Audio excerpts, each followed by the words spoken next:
TBS의 광고 수익, 특히 이 공기관으로부터의 광고 수익이 최근 4년간 급증을 했다는 분석도 나왔습니다. 함께 보겠습니다.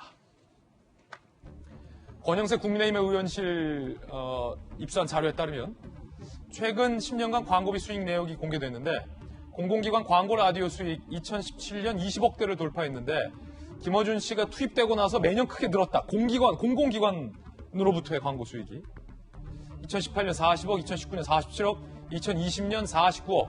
21대 총선을 앞두고 공공기관으로부터 TBS가 굉장히 많은 광고를 수주했다는 거죠. 그런데 그게 2017년 시점 이후라는 겁니다. 민간 광고 라디오 수익은 같은 기간 18억 9,900, 22억 7,500. 지난해 수익은 오히려 떨어졌다. 그러니까 민간 광고 라디오 수익은 떨어졌다.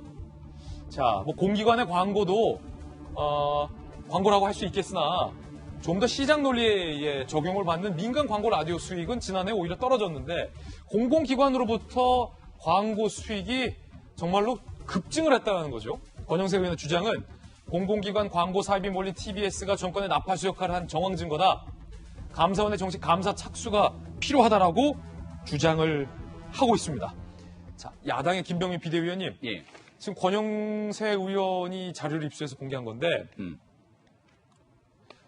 민간 광고 수익도 늘고 공공기관 광고 수익도 늘었다면 예. 김어준 씨 주장대로 김어준 씨의 프로그램에 영향력을 발휘해서 청취율이 높아서 시장의 자본 논리에 따라서 광고 수익이 급증했다라는 논리가 완벽하게 설명이 될 텐데 어떻게 민간 부분의 광고 수익은 그대로나 오히려 떨어지는데 공공기관으로부터 공영방송이 받은 광고 수익이 어떻게 이렇게 급증합니까?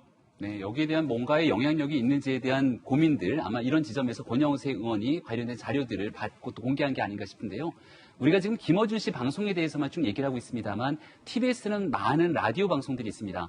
교통정보를 제공하는 데 조금 더 큰 목적을 두고 서울 시민들에게 유용한 생활정보를 줬으면 좋겠는데 그렇지 않는 정치 시사방송이 꽤 많은 비중들을 차지하고 있는 모습들이 곳곳에 드러납니다. 이것은 TBS 라디오뿐 아니라 TBS의 TV, 텔레비전 방송에서도 마찬가지로 드러나는데 여기에 대한 우리 당내 분석들을 쭉 해보게 되면 이게 보수 패널, 진보 패널에 대한 최소한의 균형점들을 갖추고 있는가.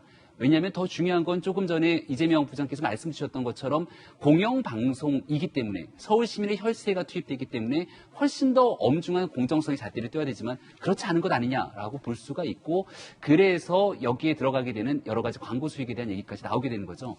저는 김의겸 의원이 이 언론개혁을 들고 나오면서 김어준의 뉴스공장 지키게 나선 것 아니냐 이런 비판들이 쏟아지고 있는데요. 예.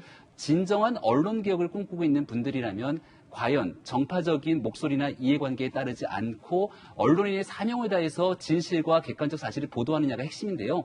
김의겸 전 대변인이 몸을 담고 있었던 언론사가 한겨레신문입니다. 얼마 전 한겨레신문에 일선 기자 40명이 모여서 성명서를 낸 바가 있죠. 그리고 한겨레신문의 사회부장이 사퇴를 하게 됩니다. 어설프게 정권을 감싸고 있다고 본인이 몸담고 있는 언론사를 향해서 정말 날카롭게 비판한 일선 기자들의 목소리를 김의겸 전 대변인, 김의겸 의원이 듣고 있다면 언론개혁이 가야 될 방향성이 무엇인지에 대해서는 보다 분명해질 겁니다. 그런 일이 있었군요. 네, 이런 내용들에 대해서 이 TBS를 비롯한 공영방송, 그렇다면 TBS의 문제를 삼게 되는 순간 KBS, MBC를 비롯한 문재인 정부의 공영방송이 공정한 것인가? 왜 이런 일들에 대해서 더불어민주당은 목소리를 높이지 않습니까? 이제 문재인 정부가 한 1년 정도 남았고 오세훈 서울시장이 당선됐지만 임기가 1년 정도밖에 되지 않습니다. 저는 지금이 언론 개혁할 수 있는 적기라고 생각하고요. 정치 권력, 자본 권력, 어떤 권력이라도 언론이 공정하고 객관적인 사실을 보도할 수 있도록 그 영향력을 행사하는 사람이 있다면 여기에 대해서 엄중하게 처벌하고 그들이 갖고 있는 권력 국민 앞에 돌려주는 게 언론 개혁 아닙니까? 김어준의 뉴스공장 지키는 이런 내용들이 언론개혁에 대한 근본적인 질문들이 아님을 저는 더불어민주당이 꼭 좀 명심했으면 좋겠습니다. 어제 김어준 씨가 본인 방송에서 이렇게 얘기했습니다. 나 그만둘 생각 절대 없다. 참 지금 어떻습니까? 이 잘 나갈 때 그만두는 것도 괜찮을 것 같은데. 저는 그럴 생각이 없습니다. 생각 없습니다. 많은 데이터들이 지금 공정성을 잃었다. 그것이 뭐 지배적이거든요. 잘 나갈 때 그만두는 게 훨씬 좋습니다. 더 잘 나갈 수 있습니다. 더 잘 나갈 수 아직 있다. 최고치에 도달하지 않았기 때문에. 알았습니다.